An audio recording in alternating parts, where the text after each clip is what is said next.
Yo, what is good, everybody? It's your boy, the Strongest Wizard, and tonight is indeed fight night, and we have ourselves yet another OP09 match.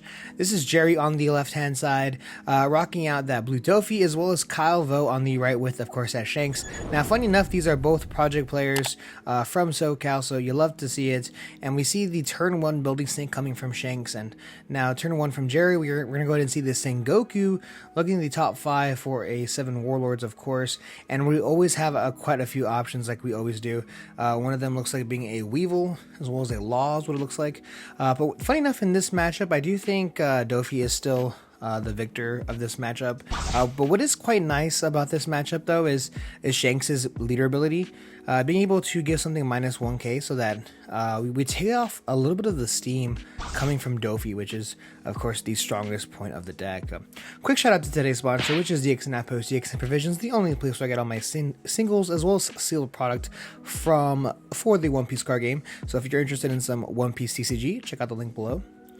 But the 6k swing we did see, and what's funny enough is that we have 2 Dawn active just in case we want to play out the Red Hawk, which we normally always have. We're going to use leader ability here. We're going to play out the Jinbei using the effect. Now we have to resolve this effect really quickly. We're going to minus 1k on the Jinbei and then swing. Use Law ability to bounce both of those characters, play the Red Hawk to actually KO Jinbei since it is a 4k, and then finishing our turn with yet again another Sengoku. So pretty good here. Kyle only playing out that building snake, which, like I said, did get bounced back to hand, which is rather unfortunate, but nonetheless couldn't do much that turn 1 anyways. And in exchange, we were able to KO, of course, that Jinbei. So like I said already, being able to relieve some of that pressure is, of course, very nice. And what's also really cool is that you're able to kind of counter out of that since Red Hawk does give that leader plus 4k as well. So a really great turn here from Kyle, and we're going to see yet again another 5k swing going into life, giving him yet another Teach. And then we're going to see the 5-cost Marco to get rid of Teach, a card that's been implemented to exactly for this matchup, as well as a couple others, just because Shanks doesn't do the best job going very wide. It goes very tall, which is still very good, but Marco helps you kind of get rid of those searchers, cards like obviously like Bonnie, obviously Teach, even Lafitte. So a ton of really good cards that Marco is really good for. So I do love the inclusion of Marco in this deck. And so we have, of course, Jerry's turn. We're looking at 6 active Dawn. We can play a few things, which is really cool. Unfortunately, we are out of a Teach now, so we're unable to go like 4-cost Jinbei, play something plus Teach ability, swing 8k, but unfortunately we're gonna have to do things the old way and swing a big 7k into life. Now we can use Shanks ability and just give him a 2k counter, or just take it as well, and it looks like Kyle's going to take this, and we might see just an 8k swing with leader ability, but no, we have yet another Teach. Oh my goodness, this is our 3rd Teach in the game. Using effect here, give 2 rested down to our leader, place the card to the top of our deck, AK swing going into live, play out the Gecko Moria. Gecko Moria's can go ahead and bring out that Jinbei. Won't be the last time for sure you see that Jinbei. And of course, that AK swing does connect. Now, unfortunately, didn't use that leader ability this turn, but Kyle maybe possibly not having enough counter to do so. But at this point, I'm not too worried here if I'm Kyle, just because we have a 6k body on the board that is essentially unremovable by effects other than obviously like bouncing back or bottom decking. You can't really use any KO abilities. I mean, it's not like Doffy runs any, right? So not an issue there, but we're gonna go ahead and see exactly what we can do. The fact that we're swinging 1,000 power above both of these rested characters is quite fantastic though. So definitely quite a few options, and it looks like Kyle's eyeing the Yasop, which I think is a really great inclusion. Making that leader a 6k would be pretty fantastic. So it definitely looks like Kyle has a few options. So looks like just taking a second here. What we have, we also have the it looks like we have a dragon as well as a 10-cost Shanks in our hand too. So that is going to be pretty good next turn. So let's see exactly what Kyle can do. Now, I would like to mention this is finals for the case tournament at DXN, so a lot is on the line. And speaking of big things happening here. 7k swing over the Gecko Moria finally goes down, and now we are sitting, I believe, with 6 active Dawn, and it looks like we finally have the Yasop. Debating to play it. I guess we could go Building Snake. I mean, I guess it is possible that Kyle wants to use the Building Snake on the Law to just try to remove it guaranteed, but they should also do the trick. This is a 6k lead going into the Law, and we're going to play the Building Snake and just pass. Interesting enough to not just swing 7k into the Law, just to kind of guarantee it going down. Of course, it doesn't really guarantee it, but it does require 2 cards out of Jerry's hand at the minimum. But I guess Kyle just seeing the foresight, making sure that we're able to possibly remove a couple of bodies with Rayleigh next turn. So in case Jerry plays anything a little fishy, we can definitely get out of that type of situation there, right? So and it looks like we're gonna start things off here with the Raging Tiger there, to bottom deck the Marco as well as the Yasop. You hate to see it, can't really get out of that, and a lot of really great control coming from Jerry. And now we can use Teachability here to give 2 Rested Dawn to our leader. This is a 7k swing going to life. We're going to play out the Jinbei from the very top, which we knew he had to play out the Mihawk there. So 7k swing going into life. We can use a leader effect plus 2k counter, or we can also just take it as well. A couple of different options there. And it looks like we do have a 1k counter. And if you guys remember, actually, Kyle is actually a 6,000 power leader, thanks to that Yasop. So he can't just use leader ability and then just trash the Ben Beckman or the Uta, which he has in his hand right now. So I think just trying to figure out which card he wants to give up.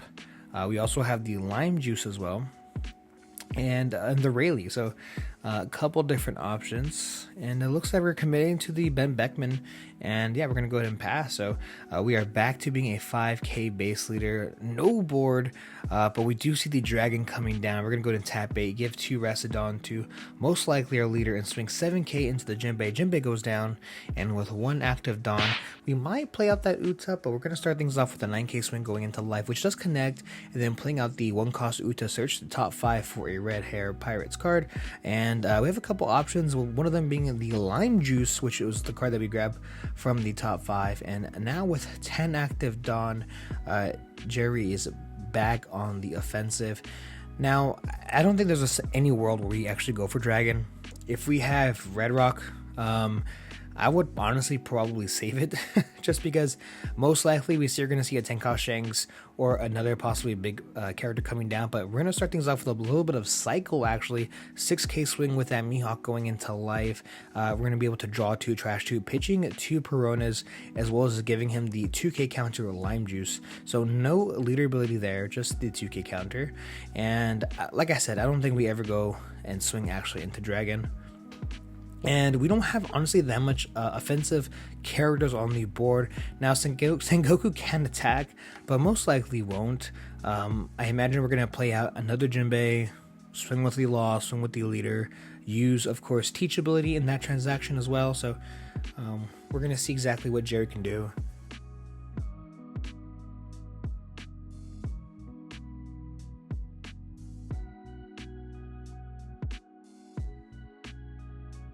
Alright, and it looks like we are going to swing 8k going into life.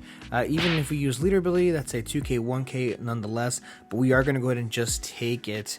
And hopefully we have a Sengoku or anything like that. But it looks like we're going to actually use Teach ability, not giving any Rested Dawn to our leader here. And we're going to go ahead and end swing. Pretty big here, playing out the Jinbei. What do we have? Do we have another? Oh, we have a Croc. Okay, so playing out the Croc. Just for the 5k body, and we're actually just swinging into life, and we're gonna go ahead and taking it. So it looks like Jerry's prioritizing making Kyle get down to 0 as fast as possible. Now, the biggest thing that I'm honestly a little worried about here is that we have so many rested 5k bodies and not too many standing. That is the current issue, because now I believe Kyle's just gonna go for board control, which would be very easy, especially with this 10-cost Shanks.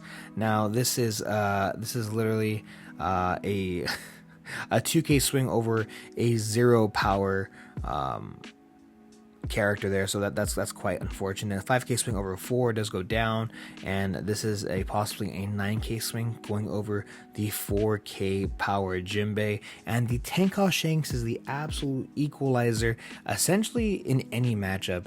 I think that card is literally good against everything. I mean, in some situations I feel like that card kind of carries Shanks a little bit, no pun intended, but just that good. But instead we're gonna actually go for a life here, trying to get him down to 0 as fast as possible, saying, look, you have a 4k Jinbei, do your worst, right? Like, I'm a 5,000 power leader. I have quite a few cards in my hand, including a couple of 2k counters, plus leader effect. How much damage are you really going to go ahead and do? So, honestly, in my head, I think Jerry's going to try to go for game here, just because we have 2 5k bodies or 2 4k bodies. So, even if we swing, I think we're going to have to just commit to possibly being 7k bodies. So, 3 Dawn for each, possibly. So it'd be like 6 Dawn plus 4. It could be 7, 7, 9 is what we could do. But unfortunately, I just don't think Kyle, I don't think Jerry has too many options here. I think if you were to go, you can go Boa possibly. It looks like Jerry's deciding to possibly swing into the Uta. Not too sure here what Jerry can do. He's like 5 cards in hand possibly. We can also commit to just 2 big swings as well. We could do 6 for, we can do a 10k swing. We can do 9, 10. We can do 9, 10, that's also a possibility. Just not sure exactly what Jerry can do.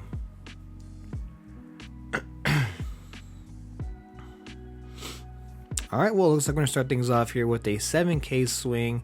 It doesn't affect by the 10 cost Shanks, but we're going to use leader effect here and give him a 2k counter. And then we're going to play out the Boa. Boa's going to go ahead and look at the top 3, rearrange the top 3, leave it at the top, and then play out another Boa. And actually going to play it very, very safe. Now, we could have attached 4 Dawn to the Jinbei if we really wanted to, which honestly I think we might have. We could have done 2 off the Teach, 2 off the Boa, and we could have swung 8k into life, which I do think we probably should have done. I also understand the idea of maybe not giving him Goldie. Goldie, you just, I guess that makes sense. If you play out the Goldie, you just lose, right? So, totally understand that. So we're gonna go ahead and block this 9k swing. We see a 12k swing going into life here, and it looks like we might just block it. Yeah, we're gonna go ahead and block it. Do we have another dragon? If we have another dragon here, that'd be pretty insane. It would be a 9k, 2 9k swings. That'd be very, very good here. But not sure if Kyle wants to commit. Only 3 cards in Jerry's hand, and if you guys know, there's always a ton of cards. So this isn't actually an 8k swing going into life, and I think if we take this, we probably just end up losing here.